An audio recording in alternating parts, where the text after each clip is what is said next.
श्रीनिवास संघा यांचा उपमुख्यमंत्री एकनाथ शिंदे यांच्या उपस्थित शिवसेनेत प्रवेश। सोलापुरातील युवकांमध्ये दृढ संघटनात्मक काम आणि समाजातील विविध घटकांमध्ये असलेली मजबूत पकड यासाठी ओळखले जाणारे अखिल भारतीय पद्मश्री युवजन संगमचे राष्ट्रीय अध्यक्ष आणि पद्मश्री युवकांचे हृदय सम्राट श्रीनिवास संघा यांनी रविवारी अक्कलकोट येथे उपमुख्यमंत्री एकनाथ शिंदे यांच्या उपस्थित शिवसेनेत प्रवेश केला।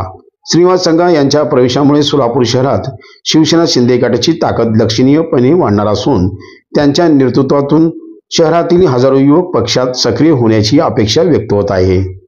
गेल्या काही वर्षात शहरात युवकांचे भक्कम नेटवर्क उभे केल्याने त्यांच्या जाणीवपूर्वक नेतृत्वाचा फायदा आगामी सोलापूर महानगरपालिका निवडणुकीत शिवसेनेला मोठ्या प्रमाणात होणार आहे। उपमुख्यमंत्री एकनाथ शिंदे यांनी संघा यांच्या कार्याचे कौतुक करत सोलापुरातील युवकांना आता संघा यांच्या रूपाने खंबीर नेतृत्व मिळणार आहे असा विश्वास व्यक्त केला।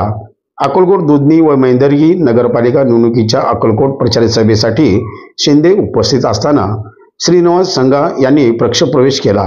या कार्यक्रमाला माजी मंत्री सिद्धराम मेत्रे, जिल्हा प्रमुख अमोल बापू शिंदे, राज्य प्रवक्ते डॉक्टर ज्योती वाघमारे, नेते महेश साठे, शिवसेना शहर प्रमुख सचिन चव्हाण, अमर पाटील, शंकर मेत्रे, सोलापूर शहर शिवसेना शहर प्रमुख सचिन चव्हाण आदी मान्यवरांसह शिवसैनिक मोठ्या संख्येने उपस्थित होते। सोलापुरामध्ये युवकांमध्ये निर्माण झालेली चळवळ, उत्साह आणि संघा यांचे स्वीकारार्ह नेतृत्व पाहता त्यांच्या प्रवेशामुळे आगामी महानगरपालिका निवडणुकीत शिवसेनेला मोठी बळकटी मिळणार असल्याचे निश्चित मानले जात आहे।